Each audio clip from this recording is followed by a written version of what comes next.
Welcome, ladies and gentlemen. This is Austin here, bringing you guys, for once, a TvZ matchup between MVP Sniper, the red Zerg at the bottom left of Cloud Kingdom, and Liquid TaeJa, the blue Terran at the top right.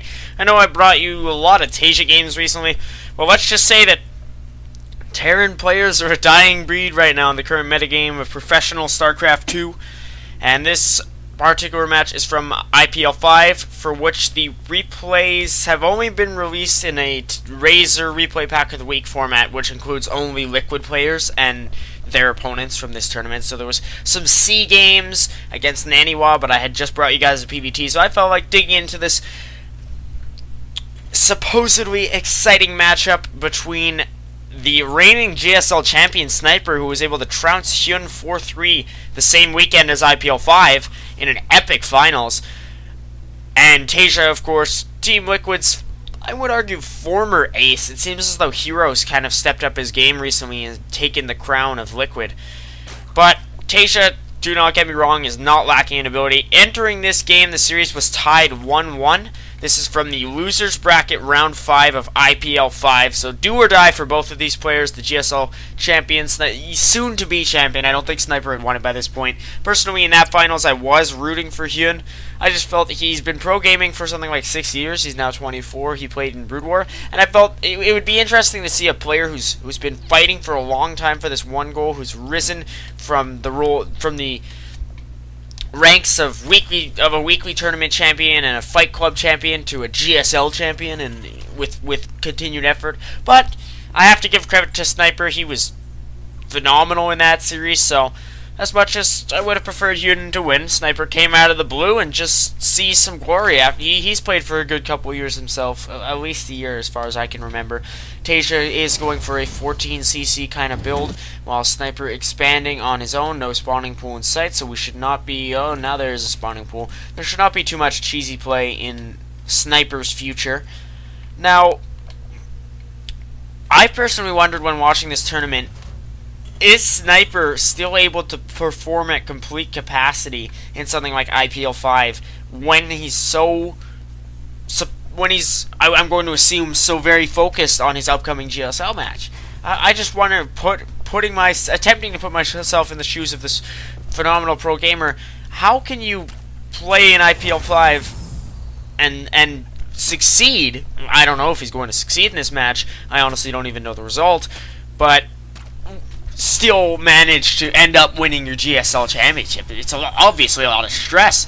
I'm wondering if he was able to get himself into full concentration in this match without even faltering in the slightest in thinking about his GSL match. Give me your feedback on that below if you're watching this, and if you feel like you're able to construct a strong opinion on this.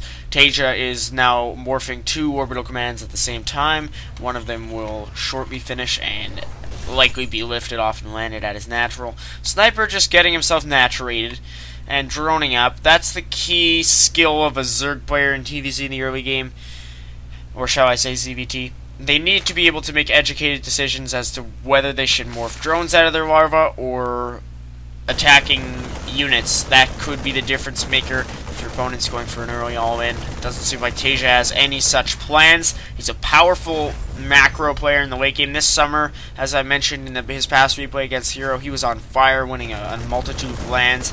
I remember his TVP matchup being especially notable. I know he defeated First in the finals of an MLG Summer Arena or something of that sort. I know he did win an MLG this summer. And as good as First had been prior to that finals, TaeJa was just on fire. He all-killed Team Incredible Miracle in the IPL Team Arena Challenge 3 finals. It was since Liquid was coming from the losers bracket, they had to win 2 best-of-9, so TaeJa was able to all-kill the first match, and then IM was able to win the second. But that's quite a feat, if you ask me. IM has a completely stacked roster. They've won something like 8 out of 17 GSL championships to date. I don't even know if there's been 17. I just remember when I last checked, it was 8 out of 15, but there have been something like 2 since then. And so TaeJa had his time this summer, but my question is this now the reign of Sniper? We saw Life defeat MVP in GSL Season 4, but he hasn't done very much since. He won MLG immediately after, Life is known for being absolutely confident in his skill, so my theory is that he's kind of slipped off a bit in his practice, or perhaps he has midterm exams in school like I do, which definitely pulls me away from my casting and gaming in general. But life has not been at his regular level. He's still put up a fight to some of the world's greatest, but just not been as on fire as he once was. So will that be the case of Sniper? Will he fall victim to this supposed GSL winner curse and go on a bit of a slump afterwards? TaeJa, I would almost compare this to a parabola, where it just, the line of the graph, this is one of the things I have to know from math, the line of the graph just spikes up and then drops right back down, because TaeJa came out of nowhere, captured a bunch of tournaments, and dropped right seemingly back down, as he went to that DreamHack Finals, but just got rolled 4-0 by Hero. It was so surprising. Seeing Hero and TaeJa both enter the finals, I was ready to say TaeJa all the way, having seen his complete reign of dominance in... streak of dominance, shall I say, throughout this summer.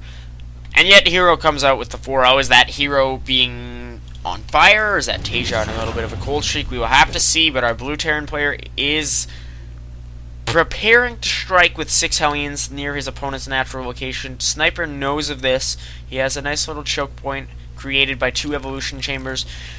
TaeJa on his own side of the map, building a lot of production facilities. He's just almost about to finish his starport where he can start pumping out medevacs. He's got stim and +1, along +1/+1 researching. 3 more racks building, 2 already produced, while Sniper is getting a Baneling nest in towards his natural. It has finished, and an infestation pit, getting those centrifugal hooks, the ever essential speed upgrade for Banelings. So it's looking like Ling, Baneling, Infestor, quite a common strategy against Terran. We'll have to see if he decides to transition into Ultralisks. That would be quite a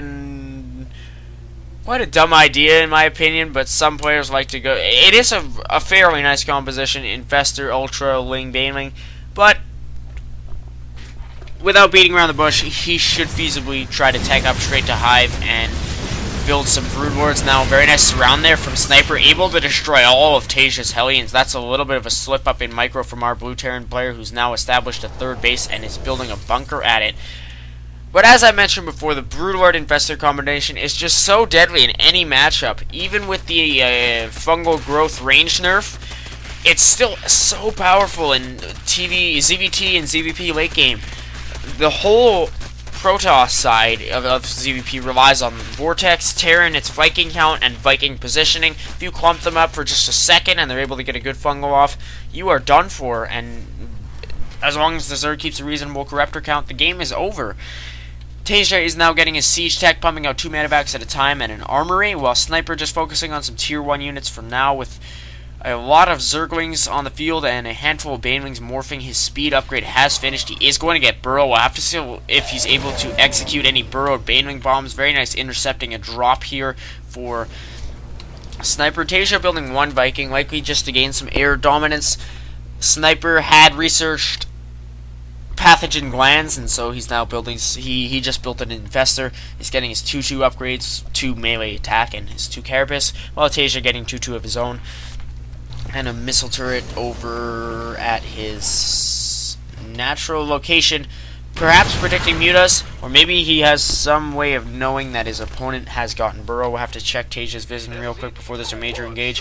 He doesn't know very much. His opponent has Lair and is getting Hive, so like I said, that's straight tech up right to Broodlords. It's costly, it requires a lot of time, and you have to be able to hold prior to making this tech switch, but if anybody is able to do it, Sniper can. He's got 5 Infestors in this composition right now, a total of 20 Banelings and 70 Zerglings, one of them dying, so that's brought right down to 69 as I measure it. Nice fungal there from Sniper. He's able to destroy a little clump of Marines with just 1 Baneling, it seems, possibly 2. TaeJa's positioned beautifully here as Marines are rather well split, so I don't see how Sniper's going to be able to engage this to the fullest efficiency, but he is doing that right now, as rolling in with a lot of Banelings surrounding the Siege Tanks. Very nice fungal there on a tank, a medevac, and a ton of Marines. He's going to come in from behind with his Lings, making use of Burrow to save his Infestors.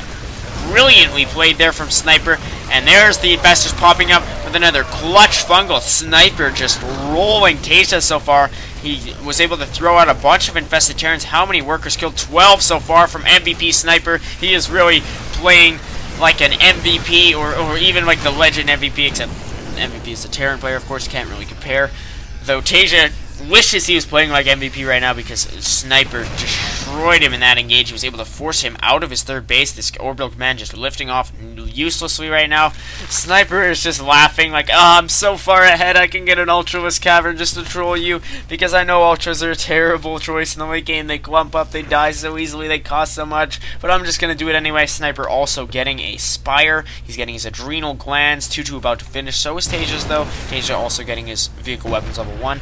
But I've got to say, Sniper is ahead in this game, especially with those 14 workers killed.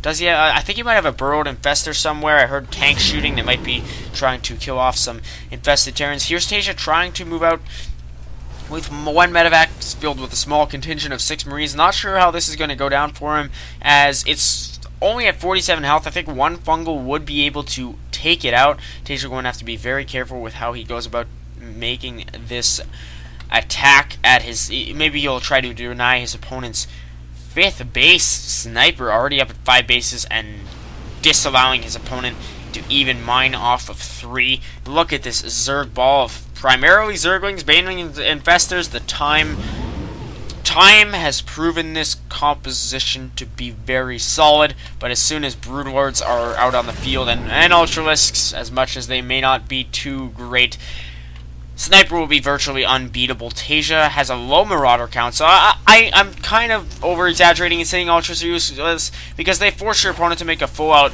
mech transition, and then this is actually brilliant play from Sniper, because TaeJa's going to over-invest in Marauders without realizing that his opponent's taking up to Greater Spire. He has no idea of his opponent's tech in the least, and so once TaeJa has this handful of Marauders, Sniper can just morph Broodlords, and then TaeJa won't have nearly enough Marines to deal with it. So this is looking fantastic for our Red Zerg player thus far. He's getting his Chitness plating for Chitinous. I've heard both pronunciations. For his Ultras, 3-3. TaeJa is as well, so he hasn't really faltered in his upgrades, but it will come down to engagement position here. We've got 200 for Sniper to 169 over 169 for TaeJa. Again, he can pull this one out of the depths of potential defeat with a nice engagement point here. He is now going to see a bunch of Ultras. They are clumped up, as I said, as one of their downfalls, but it looks like that won't matter, as Sniper just rolling over his opponent's army with Banelings, Ultras, Infestors. The Zerg swarm never ending here. Look at that Baneling detonation supplemented by the Ultra swipe.